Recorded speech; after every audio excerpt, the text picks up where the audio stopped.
Hello guys, तो कैसे हो आप लोग। और आज मैं आ गया हूँ आप लोग के लिए लेके लव नेक्स्ट डोर का एपिसोड 3। तो चलिए फिर बिना किसी देरी के सीधा चलते हैं एक्सप्लेनेशन की तरफ। तो एपिसोड 3 की स्टार्टिंग में हमें 2007 का सीन दिखाया जाता है, जहाँ पे सियोंग का स्विमिंग कंपटीशन होता है और वो वहाँ पे गया होता है। लेकिन वहाँ पे उसके कोई भी फैमिली मेंबर नहीं आए हुए रहते हैं, क्योंकि उसकी मॉम एक फॉरेन मिनिस्टर होती है, इसीलिए वो अक्सर काम के सिलसिलों में बाहर ही रहा करती थी। और उसके फादर एक डॉक्टर रहते हैं जो हमेशा बिजी रहते थे, इसीलिए वो वहाँ पे नहीं आए रहते। इसलिए सियोंग का मूड भी काफी ज्यादा खराब रहता है। लेकिन तभी वहाँ पे रियू आई हुई रहती है उससे सपोर्ट करने के लिए, और वो अकेले ही वहाँ पे बहुत जोर जोर से चिल्ला रही होती है। और ये चीज देख के सियोंग को थोड़ा बहुत एम्बेरसमेंट तो फील होता है, लेकिन जैसे ही कंपटीशन स्टार्ट होता है वो कंपटीशन जीत जाता है, और इससे रियो और सियोंग दोनों ही बहुत ज्यादा खुश हो जाते हैं। उसके बाद सीन फिर प्रेजेंट में शिफ्ट हो जाता है, जहाँ पे रियो अचानक से चिल्लाती है और इस वजह से सियोंग की नींद खुल जाती है और वो अपने विंडो पे आके उससे चिल्लाता है। जिसके बाद रियो उसे बोलती है कि क्या हो गया, तुम क्यों चिल्ला रहे हो। जिसपे सियोंग उसे बोलता है कि तुम्हें समझ भी आ रहा है टाइम क्या हो रहा है, इतनी रात को तुम क्यों चिल्ला रही हो। तब बोलती है वो कि तुम्हें क्या दिक्कत है, मैं चाहे कुछ भी करूँ। जिसके बाद फिर वो उसे चिढ़ाने लगती है कि क्या हो गया बाबू, तुमको नींद नहीं आ रहा, तुम्हें लोरी सुना दूं। और ये सारी बातें सुन के सियोंग को काफी ज्यादा गुस्सा आ रहा होता है। जिसके बाद सियोंग देख लेता है कि वो कोई मूवी देख रही होती है, और तभी वो उसका प्लॉट रिवील कर देता है और रिवील करके वापस अपने कान में ईयर प्लग्स डाल के सो जाता है। और ये चीज से रियू काफी ज्यादा गुस्सा हो जाती है और उसे चिल्लाने लगती है। उसके बाद हमें फिर नेक्स्ट डे का सीन दिखाया जाता है, जहाँ पे सियोंग अपने मॉम डैड के साथ ब्रेकफास्ट कर रहा होता है। और वहाँ पे हमें समझ में आता है कि सियोंग की अभी भी अपने मॉम से नहीं बनती है, और वो अपने मॉम से अभी भी बहुत ज़्यादा गुस्सा रहता है। क्योंकि जब उसकी मॉम वहाँ पे बोलती है कि अब मैं कल से तुम लोग के लिए ब्रेकफास्ट बना दिया करूँगी, तो सियोंग उन्हें बोलता है कि आपको ऐसा करने की कोई ज़रूरत नहीं है, क्योंकि मैं अधिकतर ब्रेकफास्ट नहीं करता, और साथ ही आपको अपने काम के लिए वापस भी जाना होगा ना। और इतना बोल के वो वहाँ से चला जाता है। और हम देखते हैं कि सियोंग की मॉम को इस बात से काफ़ी ज़्यादा बुरा लगता है। उसके बाद फिर हमें ऑफिस का सीन दिखाया जाता है, जहाँ सियोंग ऑफिस पहुँचता है तो लीना उसे एक खुशखबरी देती है कि हमारे कंपनी में एक बहुत बड़ा प्रोजेक्ट मिला है और हमें अब बहुत ज़्यादा पैसे भी मिलने वाले। के बाद तभी वहाँ पे मियोंग चिल्लाते हुए आता है और वो उसे बताता है कि हमें एक रिटायरमेंट कम्युनिटी की तरफ से ऑफर है, हमें उनके लिए एक बिल्डिंग बनानी है और ये एक बहुत बड़ा प्रोजेक्ट है, तो मैं आपकी उस लोगों के साथ एक मीटिंग फिक्स करता हूँ। जिसके लिए सियोंग भी मान जाता है। दूसरी तरफ सियोंग अपने कंप्यूटर में चेक करता है तो उसे मालूम चलता है कि उसके स्कूल में जिम रिमॉडलिंग का वापस से कोई प्रोग्राम होने वाला है, और उसके लिए वो काफी ज्यादा एक्साइटेड रहता है। दूसरी तरफ हमें रियू को दिखाया जाता है, जो कि अपने घर के रेगुलर काम से बहुत ज्यादा परेशान हो गई रहती है। वो बस दिन भर घर में खाती और टीवी देखते रहते वो काफी ज्यादा इरिटेट हो जाती है और उसे समझ में नहीं आ रहा होता कि वो अपने टाइम कैसे पास करे। जिसके बाद रियो सियोंग को कॉल करती है और उससे पूछती है शाम को लाइब्रेरी चलने के लिए, जिसपे सियोंग तो तुरंत ही मना कर देता है और बोलता है कि उससे बहुत ज्यादा काम है। जिसके बाद फिर रियो अपने फ्रेंड मोहिम के साथ लाइब्रेरी चली जाती है और वहाँ पे वो लोग सोच ही रहे होते हैं कि क्या बुक पढ़े। तभी वहाँ पे पीछे से सियोंग आ जाता है और सियोंग को देख के रियो बोलती है कि तुम कैसे यहाँ पे आ गए, तुम तो नहीं आने वाले थे ना। तभी सियोंग उसे बोलता है कि मैं तुम्हारे बुलाने पे यहाँ नहीं आया, मैं यहाँ पे किसी बुक को पढ़ने के लिए आया हूँ। जिसके बाद फिर वो एक रैंडमली प्रिंसेस की बुक उठा के बोलता है मैं इसी बुक को ढूंढ रहा था। जिसके बाद रियो और मोहिम दोनों साथ में उसका मजाक उड़ा रहे होते हैं। इसके बाद नेक्स्ट सीन में हम देखते हैं कि वो लोग लाइब्रेरी से साथ में निकल रहे होते हैं, जहाँ पे रियो के पास अभी भी टाइम पास करने के लिए बहुत टाइम बचा हुआ था, जिसके लिए वो उन दोनों को साथ में कहीं चलने के लिए बोलती है। लेकिन सियोंग तो तुरंत ही मना कर देता है, वो बोलता है मुझे काम है, इसलिए वो वहाँ से निकल जाता है। और मोइंग भी बोलती है कि मुझे पढ़ना है, और फिर वो लोग वहाँ से निकल जाते हैं। जिसके बाद रियो अकेले ही वहाँ से निकल जाती है घूमने के लिए। इसके बाद हमें नेक्स्ट डे का सीन दिखाया जाता है, जहाँ पे रियो अपने मॉम डैड के रेस्टोरेंट में आती है और वहाँ पे वो उन लोग से हेल्प करने के लिए पूछती है, लेकिन उसकी मॉम तो साफ ही मना कर देती है। जिसके बाद वहाँ पे एक कस्टमर आती है जो बहुत ज्यादा खाना ऑर्डर करती है। रियो उन्हें पहचान जाती है, फिर उन्हें अपने मॉम डैड से इंट्रोड्यूस करवाती है, जिसके बाद उन्होंने काफी ज्यादा खाना ऑर्डर किया रहता है, इसलिए रियो उन्हें छोड़ने के लिए उनके साथ जाती है। और तब रास्ते में हम देखते हैं कि रियो उन्हें बोलती है कि मुझे बिलीव नहीं हो रहा कि आप अब प्रिंसिपल बन चुकी हैं और हमारा स्कूल बिल्कुल नहीं बदला, सब कुछ पहले जैसा ही है। और उसकी बातें सुन के उसकी टीचर भी बोलती है कि मुझे भी कहाँ बिलीव हो रहा है, तुम देखो अपने लाइफ में कितनी सक्सेसफुल बन गई हो, तुम ग्रिप कंपनी की एम्प्लॉय हो और तुम स्कूल में कितनी बदमाश हुआ करती थी, और तुम्हें पता है हम लोग अपने स्टूडेंट्स को हमेशा तुम्हारे बारे में बताते हैं और हम लोग सब तुम्हें बहुत ज्यादा याद करते हैं। इसके बाद रियो और उसकी टीचर साथ में स्कूल पहुंच जाती है, जहाँ पे उन्हें वहाँ पे सियोंग दिखता है, और सियोंग को देख के फिर वो लोग काफी ज्यादा खुश हो जाते हैं। उसके बाद फिर वो लोग एक जगह आके बैठते हैं, जहाँ पे उसकी टीचर उन दोनों को देख के काफी ज्यादा खुश हो रही होती है, क्योंकि वो दोनों अपने लाइफ में बहुत ज्यादा सक्सेसफुल होते हैं। साथ ही उसे ये भी पता चलता है कि सियोंग स्कूल के जिम मॉडलिंग में पार्टिसिपेट भी कर रहा है। जिसके बाद वो उन लोग से पूछती है कि उन लोग के पास दोपहर में थोड़ा टाइम है क्या, क्योंकि वो उन लोग को अपने स्टूडेंट से मिलवाना चाहती है। जिसके लिए रियो तो तुरंत मान जाती है, लेकिन तभी हमें पता चलता है कि सियोंग को कुछ काम रहता है, इसलिए वो वहाँ से निकल जाता है। लेकिन अब रियो को भी समझ में नहीं आ रहा होता कि वो क्या बोले, क्योंकि वो अपने टीचर को ये भी नहीं बता सकती कि वो अपनी जॉब छोड़ चुकी है। जिसके बाद वो स्कूल पहुंच जाती है वहाँ पे स्पीच देने के लिए, और हम देखते हैं कि रियो को देख के वहाँ के सारे स्टूडेंट्स काफी ज्यादा खुश हो जाते हैं और वो उससे काफी ज्यादा सवाल भी पूछते हैं, जिसका रियो बहुत अच्छे से जवाब देती है। और लास्ट में वहाँ पे एक लड़की उससे सवाल पूछती है कि क्या आपका ग्रिप कंपनी में काम करना एक ड्रीम था, जिसपे रियो उससे बोलती है कि शायद पता नहीं। जिसके बाद वो लड़की उससे पूछती पूछती है कि क्या आपका हाई स्कूल में कोई ड्रीम था, जिसकी बात सुन के रियू कोई जवाब नहीं दे पाती है और फिर सीन यहीं पे कट हो जाता है। उसके बाद हम देखते हैं कि दूसरी तरफ सियोंग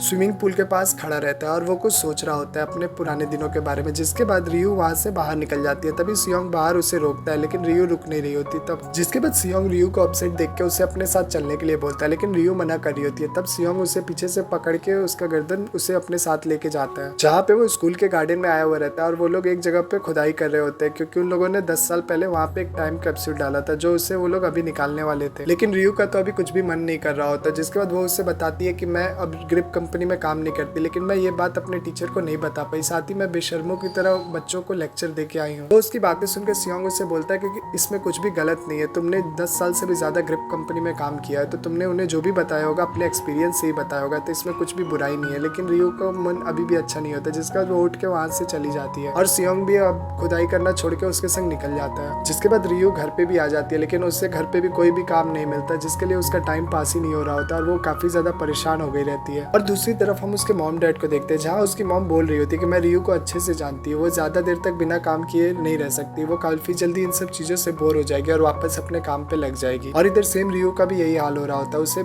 कुछ भी समझ में नहीं आ रहा होता और उसका टाइम बिल्कुल भी पास नहीं हो रहा होता है। दूसरी तरफ हमें मोएम को दिखाया जाता है जो कि एक पेशेंट को लेके कहीं हॉस्पिटल जा रही होती है, लेकिन रास्ते में बहुत ज्यादा ट्रैफिक होता है जिसकी वजह से वो लोग वहाँ पे फंस गए रहते हैं। तभी उनके सामने दाना होता है और वो लोगों से साइड करा के रास्ता खाली करवा रहा होता है, जिसका मोएम तो चेहरा तो नहीं देख पाती है लेकिन वो उससे काफी ज्यादा इंप्रेस हो जाती है और वो उसके टी शर्ट पे देख लेती है जहाँ लिखा हुआ था आई लव यू मट फ्रेंड। जिसके बाद फिर वो लोग वहाँ से निकल जाते हैं। दूसरी तरफ हमें सियोंग को दिखाया जाता है जो मियोंग के साथ उन्हीं लोगों से मीटिंग करने आया था जो लोग बिल्डिंग बनाने का कॉन्ट्रैक्ट उन्हें देने वाले थे और उन लोगों का बजट भी काफी ज्यादा अच्छा था, लेकिन वो एक दूसरे आर्किटेक्चर का डिजाइन कॉपी करने के लिए बोल रहे होते हैं, जिसके लिए सियोंग तो तुरंत मना कर देता है। लेकिन उसका फ्रेंड मियोंग उसे काफी ज्यादा फोर्स कर रहा होता है उसे वो कॉन्ट्रैक्ट लेने के लिए, क्योंकि उसमें काफी ज्यादा अच्छे पैसे मिलने वाले थे। लेकिन फिर भी सियोंग नहीं रेडी होता और वो मना करने वाला होता है, लेकिन मियोंग उसे रोक देता है और उन लोग को बोल देता है कि हम लोग सोच के जवाब देंगे। जिसके बाद वो रास्ते में सियोंग को उसे मनाने के लिए काफी ज्यादा कोशिश करता है, लेकिन सियोंग इसके लिए कोई भी बात पे रेडी नहीं होता। जिसके बाद मियोंग उसे एक आइडिया भी देता है कि हम लोग पहले इस डील के लिए एक्सेप्ट कर लेंगे, उसके बाद धीरे धीरे हम लोग उनके डिजाइन में अपना डिजाइन घुसा देंगे और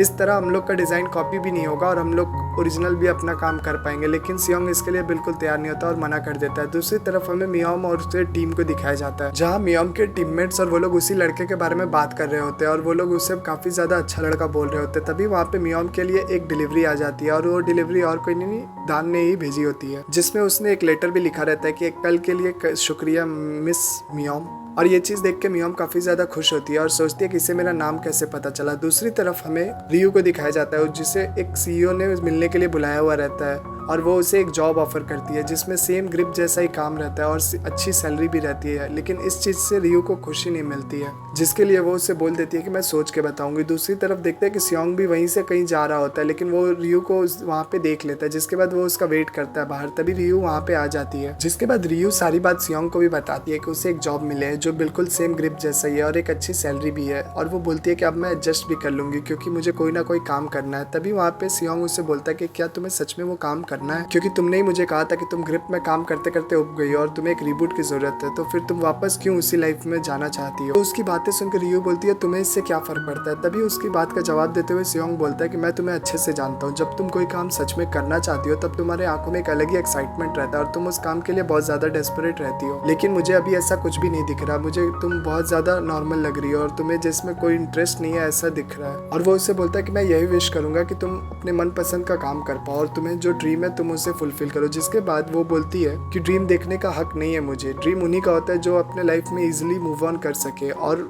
जिनके पास लग्जरियस लाइफ हो और वो अपने लाइफ को अपने हिसाब से जी सके। मेरे पास ये सारे ऑप्शंस नहीं है। और वो बोलती है कि तुम्हें इन सब चीजों के बारे में क्या पता होगा, तुम भी तो बचपन से लग्जरियस लाइफ ही जियो, और तुम्हें एक बात बता दो हर किसी को सेकंड चांस नहीं मिलता, तुम्हें क्या पता मैं किस दौर से गुजर रही हूँ। तभी उसकी बातें सुनकर सियोंग बोलता है कि मैं भी ये टाइम से गुजरा हूँ और तुम अच्छे से जानती हो कि मेरा क्या हाल था, मुझे तुमसे ये एक्सपेक्टेशन नहीं था कि तुम मेरे को ऐसा बोलोगी। जिसके बाद फिर वो वहां से चला जाता है। उसके बाद नेक्स्ट सीन में हम देखते हैं कि सियोंग अपने घर पे आ जाता है जहाँ पे वो अपने मेडल्स को देख रहा होता है। जिसके बाद फिर हमें फ्लैशबैक का सीन दिखाया जाता है जहाँ पे सियोंग ने कंपटीशन जीत लिया होता है और उसका नेशनल्स के लिए सिलेक्शन हो गया रहता है। तभी वहाँ पे रियू उससे मिलने आती है और वो उसे एक टॉयल गिफ्ट करती है जिसमें लिखा रहता है गो फॉर गोल्ड सियोंग, और ये चीज देख के सियोंग को काफी ज्यादा अच्छा लगता है। और इन सब के बाद सियोंग अपनी रेगुलर ट्रेनिंग के लिए जा रहा होता है। तभी वहाँ पे एक ट्रक से उसका एक एक्सीडेंट हो जाता है और इस वजह से उसे काफी ज्यादा चोट लगती है और उसका एथलेटिक करियर करियर ही खत्म हो जाता है और ये चीज से सियोंग काफी ज्यादा उदास हो गया रहता है। उसके बाद फिर हमें सीन प्रेजेंट का दिखाया जाता है जहाँ पे रियो काफी ज्यादा उदास रहती है और वो सोच रही होती है कि उसने सियोंग को ज्यादा ही कुछ उल्टा बोल दिया, उसे ऐसा नहीं बोलना चाहिए था। जिसके बाद वो खिड़की पे जाती है उससे सॉरी बोलने के लिए, लेकिन उसकी खिड़की बंद रहती है और उसकी हिम्मत नहीं होती है कि वो सियोंग को वहाँ पे बुला पाए। इसके बाद हमें नेक्स्ट डे का सीन दिखाया जाता है जहाँ पे रियो स्कूल के बाहर बैठ के कुछ सोच रही होती है। तभी वहाँ पे उसे फ्लैशबैक में याद आता है कि एक स्कूल स्टूडेंट ने जब उससे पूछा था उसके बचपन के ड्रीम के बारे में, तब उसने बताया था कि उसे हाई स्कूल में बस इतना ही पता था कि उसे हर चीज में फर्स्ट आना है और उसे अपने मॉम को प्राउड फील करवाना है, लेकिन वो सबके अप्रिसिएशन के चक्कर में अपने आप पे ध्यान देना ही भूल गई और वो कभी सोच ही नहीं पाई कि उसे लाइफ में करना क्या है। और इसके बाद फिर हमें सीन वापस प्रेजेंट में दिखाई देता है जहाँ पे रियो को फोन पे मैसेज आता है इंटरव्यू का और वो ये चीज देख के सोच में पड़ जाती है कि वो क्या करे। इसके बाद सीन यहीं पे कट हो जाता है। उसके बाद हमें रात का सीन दिखाया जाता है जहाँ पे रियो स्कूल के गार्डन में वही टाइम कैप्सूल निकालने के लिए ढूंढ रही होती है। तभी वहाँ पे उसकी टीचर कचरा फेंकने बाहर आती है और वो रियो को ऐसे देख के डर जाती है, जिसके बाद वो उसे अंदर लेके जाती है जहाँ वो रियो से पूछती है कि वो वहाँ पे क्या कर रही थी। तब रियो उसे बताती है कि वो वहाँ पे एक टाइम कैप्सूल निकालने गई थी जो उसने 10 साल पहले वहाँ पे गाड़ा था और फिर वो उन्हें सॉरी भी बोलती है अपने झूठ बोलने के लिए और वो उन्हें सारी बातें बता देती है कि वो अब ग्रिप कंपनी में काम नहीं करती और उसने वहाँ पे रिजाइन कर दिया। जिसके बाद उसकी टीचर तो उसके फैसले को सपोर्ट करती है और उसे बोलती है कि उसने जो अपने लाइफ में सोचा है वो उसे फॉलो करे और साथ ही वो उसे ये भी बताती है कि सियोंग भी अभी स्कूल में है पुल के पास, तो तुम चाहो तो उससे मिल सकते हो। जिसके बाद रियो वहाँ पे सियोंग से मिलने जाती है और उधर हम देखते हैं कि सियोंग ने ऑलरेडी टाइम कैप्सूल निकाल लिया रहता है और वो रियो का ही लेटर पढ़ रहा होता है और वो रियो को देख के काफी जोर जोर से उसका लेटर पढ़ने लगता है और इस चीज से रियो काफी ज्यादा एम्बेरसमेंट फील कर रही होती है। जिसके बाद वो उसके पीछे पीछे लेटर लेने के लिए भागने लगती है। तभी सियोंग उसका लेटर लेके स्विमिंग पूल में कूद जाता है और वो उसे बोलता है कि अगर तुम्हें लेटर चाहिए तो तुम भी पानी में आओ। जिसके बाद रियो उसे बोलती है कि तुम तो अच्छे से जानते हो ना कि मुझे तैरना नहीं आता, फिर भी तुम मुझे पानी में बुला रहे हो। तभी सियोंग उसे बताता है कि जब से मेरा एक्सीडेंट हुआ था उसके बाद आज मैं जाके पानी में उतरा हूँ और मुझे काफी ज्यादा अच्छा लग रहा है। तभी वो उसे बताता है कि तुझे याद है जब मुझे एक्सीडेंट के बाद मुझे पता चला था कि मैं अब वापस स्विमिंग कभी नहीं कर सकता, तो मैंने अपने आप को एक कमरे में लॉक कर लिया था और मैं किसी से भी बात नहीं कर रहा था। जिसके बाद हमें फिर फ्लैशबैक का सीन दिखाया जाता है जहाँ सियोंग उदास होकर अपने रूम में रहता है। तभी वहाँ पे रियो आ जाती है और रियो उसे कभी भी अकेला नहीं छोड़ती थी और इधर हम देखते हैं कि सियोंग की कंडीशन काफी ज्यादा डिप्रेशन वाली हो गई थी और उसे कुछ भी अच्छा नहीं लग रहा था, लेकिन फिर भी रियो उसके लिए उसके फेवरेट कॉमिक्स लेके आती थी और उससे बात करने की कोशिश करती थी, लेकिन सियोंग उससे एकदम बात नहीं करना चाहता था, इसलिए वो उसे रूम से बाहर निकाल के रूम लॉक कर देता है। लेकिन रियो तो उसके रूम में चाबी लगा के वापस अंदर आ जाती है। जिसके बाद सियोंग परेशान होकर उससे चाबी लेके उसे रूम से बाहर निकाल देता है। जिसके बाद रियो फिर भी नहीं रुकती और वो सीढ़ी लगा के उसके खिड़की से अंदर आने लगती है। तभी सियोंग जैसी खिड़की खोल के उसे देखता है रियो डर जाती है और फिर वो नीचे गिरने वाली रहती है। तभी सियोंग उसका हाथ पकड़ के उसे अंदर लेके आ जाता है। जिसके बाद सियोंग उसे बोलता है कि तुम क्या पागल हो गई हो, तुम अगर इतनी ऊंचाई से गिरती तो तुम मर जाती। जिसके बातें सुनकर रियो उसे बोलती है कि मैं वैसे अभी मैं मरने वाली थी, तुमने दरवाजा क्यों बंद किया। जिसकी बातें सुनकर सियोंग बोलता है कि तुम क्या पागल हो, मैंने तुम्हारी अभी जान बचाई और तुम अभी मेरे ऊपर ही चिल्ला रही हो। तब रियो उसे बोलती है कि अगर मैं पागल हूँ तो तुम जंगली हो, समझे। और साथ ही वो उसे बोलती है कि अगर मैं यहाँ से चली गई तो तुम यहाँ पे क्या करोगे, अपनी लूजर जैसी शक्ल लेके अपने आप को वापस देखने लगोगे और अपने आप से ही बात करने लगोगे। और उसकी बातें सुन के सियोंग को काफी ज्यादा गुस्सा आता है और वो उसे चिल्लाने लगता है और उसे काफी ज्यादा सुनाता है। जिसके बाद ही वो शांत होता है। रियो उसे बोलती है कि फाइनली मैंने कई दिनों बाद तेरी आवाज सुनी, तुम खुद से क्यों पागल वाली हरकत कर रहे हो। और इसके बाद वो अपने बैग से एक कुल्हाड़ी निकालती है और उसे बोलती है कि अगर दोबारा तुमने ऐसा किया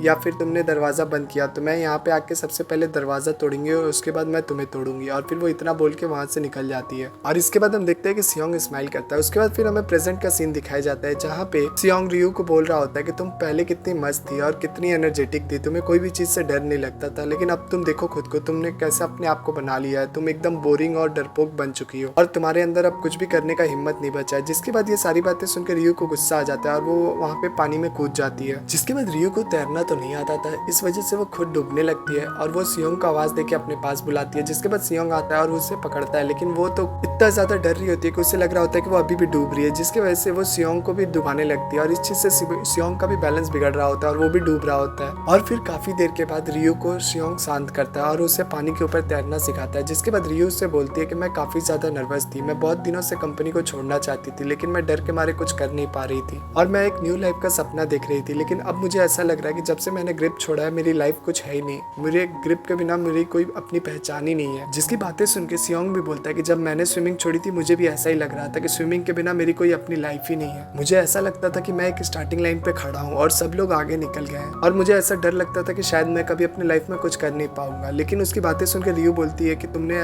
आखिरकार तुमने अपनी लाइफ हासिल कर ली, तुमने एक अपनी नई पहचान बनाई। तो फिर सियोंग बोलता है कि जैसे मुझे अपने न्यू ड्रीम और न्यू लाइफ मिल गई, तुम्हें भी मिल जाएगी, तुम्हें बस कोशिश करते रहनी चाहिए। उसके बाद रियू उससे पूछती है कि क्या तुम्हें दोबारा लाइफ में स्विमिंग करने का मौका मिले तो क्या तुम करोगे। तभी वहाँ पे सियोंग उसे जवाब देता है कि हाँ मैं करूंगा, लेकिन मैं आर्किटेक्टर भी रहूंगा, मैं उसे कभी नहीं छोड़ूंगा। जिसके बाद सियोंग रियू से पूछता है कि अब तुम बारी बारी तुम भी मुझे जवाब दो, क्या तुम्हें वापस ग्रिप में जाने का मौका मिले तो क्या तुम जाओगी। तभी उसकी बातें सुनकर रियू बोलते हैं नहीं कभी नहीं। जिसके बाद वो बोलता है कि मुझे एक और सवाल का जवाब चाहिए, अगर तुम्हें अपने शादी तोड़ने से पहले वाले टाइम में जाने का मौका मिले तो तुम क्या करोगी। तभी रियू बोलते हैं कि मैं उस टाइम में कभी जाना ही नहीं चाहती, और इतना बोलते रियू डूबने लगते। जिसके बाद सियोंग उसे होल्ड कर लेता है। फिर हमें फ्लैशबैक का सीन दिखाया जाता है, जब वो लोग हाई स्कूल में होते हैं तब उन लोगों ने एक लेटर लिखा था टाइम कैप्सूल के लिए, और उन लोगों ने अपने सारे मन की बात उसमें लिखी थी जो वो लोग 10 साल बाद करना चाहते थे। और हम देखते हैं वहाँ पे सियोंग ने उस लेटर में ये लिखा था कि वो रियू से काफी ज्यादा प्यार करता है, और 10 साल तो बहुत दूर की बात है, उससे पहले मैं उससे कन्फेस करूंगा और मैं उससे बहुत ज्यादा प्यार करूंगा। और इसी मूवमेंट पे हमारा एपिसोड 3 एंड हो जाता है। इसका नेक्स्ट पार्ट बहुत जल्द हमारे चैनल पे अपलोड होगा, तब तक प्लीज हमारे वीडियो को लाइक और हमारे चैनल को सब्सक्राइब कर दें। जल्दी मिलते हैं इसके नेक्स्ट पार्ट में, तब तक के लिए बाय बाय।